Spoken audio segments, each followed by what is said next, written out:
স্নেহা, তুমি তোমার জিনিসপত্র গোছাও আর নিজের শ্বশুর বাড়ি ফেরত যাও।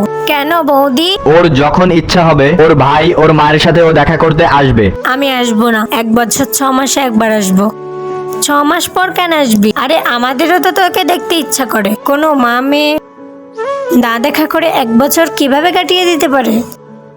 যেভাবে বৌদি থাকছে, মানে পুরো 6-7 মাস হয়ে গেছে বৌদি বাপের বাড়ি যায়নি। যদি বৌদি থাকতে পারে তাহলে আমি কেন পারবো না? রাহুল, 2-3 দিনের জন্য বাড়ি থেকে ঘুরে আসি। এমনিতেও মায়ের শরীরটা খুব খারাপ। কিছুদিন আগেই তো গেছিলে, এখন আবার? কিছুদিন?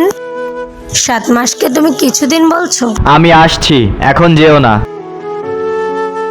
দাদা, আমি যেমন তোর বোন আর আমি যেমন তোমার মেয়ে, তেমন বৌদিও তো কারোর বোন কারোর মেয়ে। সেও তো নিজের বাড়িতে 24-25 বছর ছিল।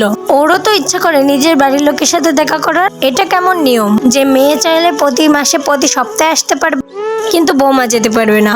দাদা আর মা কি তাদের ভুল বুঝতে পারবে? তা জানতে হলে অবশ্যই চ্যানেলটি সাবস্ক্রাইব করে রাখো।